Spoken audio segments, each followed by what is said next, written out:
सूर्यकांत त्रिपाठी निराला की कविता कुकुरमुत्ता की एक पंक्ति सुने।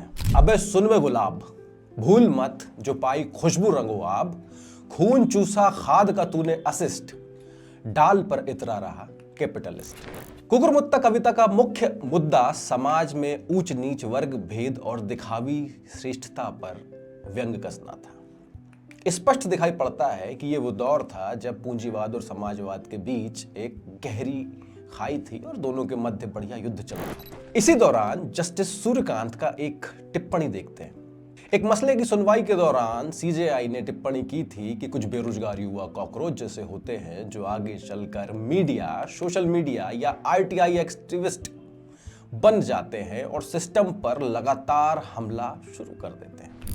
अब तक आप ये बात समझ ही गए होंगे कि हम दरअसल किस मुद्दे पर आज बात करने वाले हैं।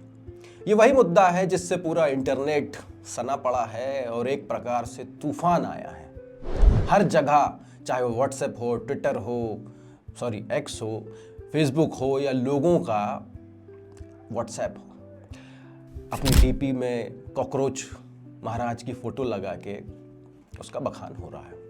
अब इस बात पर नहीं जाएंगे कि ये कैसे बना, क्या बना, क्यों बना और क्या होगा। कुछ एक मजेदार मुद्दों पर बात करते हैं आज। दोस्तों, क्रोनोलॉजी को समझिए। जब सरकार आई तो हमारे देश से युवा राजनीति का पाटक्षेप हो गया। आपको याद होगा वो दौर जब जेएनयू के विद्यार्थियों को पटक पटक के मारा गया। लगभग सारी बड़ी यूनिवर्सिटीज से छात्र राजनीति का पाटक्षेप हो गया। मीडिया से और बड़े जो राजनीतिक विश्लेषक थे तथाकथित, उन लोगों ने युवाओं को ये सलाह दी कि क्यों ना आप अपनी पढ़ाई पर ध्यान दें। राजनीति का जो मसला है वो पेचीदा है और उसको छोड़ दिया जाए उन्हीं लोगों पर जो इस पेशे में है। बावजूद इसके कुछ राजनीतिक संगठन सक्रिय रहे और धीरे धीरे उनका पाटक्षेप हो गया, ये आप सब जानते हैं।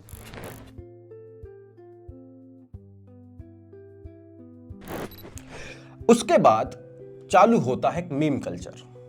हम अपनी आवाज सड़कों पर नहीं उठा सकते, हम अपनी आवाज मीडिया में नहीं दिखा सकते, तो युवाओं ने एक नया तरीका ढूंढा।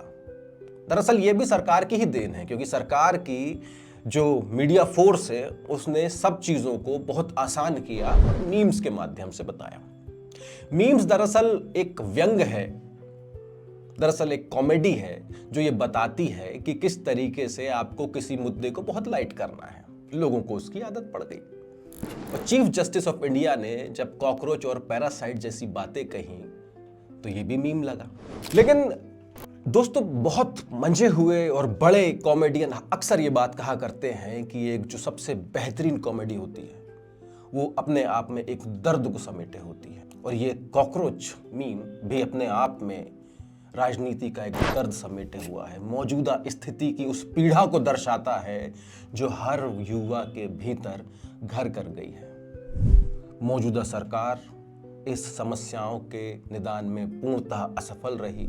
अगर दोस्तों बात करें इसके फॉलोअर्स की, तो 19 मिलियन लोग, यानी बीजेपी को जितने करने में कई साल लग गए, कांग्रेस को तो अभी भी कई साल लग जाएंगे, यद्यपि की कांग्रेस आगे है, उनका बाजा 5-6 दिन में फाड़ दिया। इस कदर की पॉपुलैरिटी है इस पार्टी में और हर व्यक्ति इसका सक्रिय सदस्य बनने के लिए आमादा है। तो अब मसला यह है कि ये आगे करेगी क्या। इससे पहले कॉकरोच के विषय में कुछ एक बहुत बढ़िया बातें जान लेते हैं। लेकिन दोस्तों, बात सिर्फ एक मजाक या मीम की नहीं है। जब सत्ता और सिस्टम जनता की आवाज सुनना बंद कर देते हैं तब ऐसी अजीबोगरीब आंदोलन का जन्म होता है।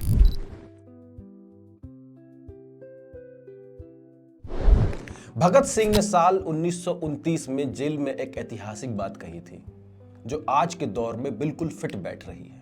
उन्होंने कहा था कि बम और पिस्तौल से क्रांति नहीं होती, क्रांति की तलवार तो विचारों की शान पर तेज होती है। आज भारत का युवा कोई बम या पिस्तौल नहीं उठा रहा, बल्कि वो सोशल मीडिया पर मीम्स और विचारों का डिजिटल धमाका कर रहा है।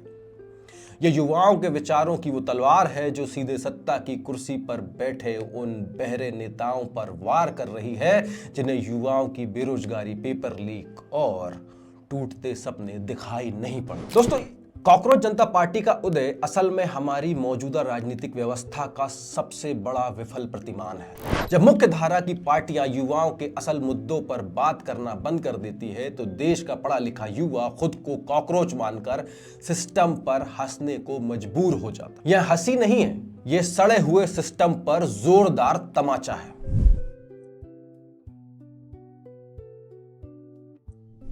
और वैसे भी आपने कभी ये सोचा है कि उन्होंने कॉकरोच को ही क्यों चुना?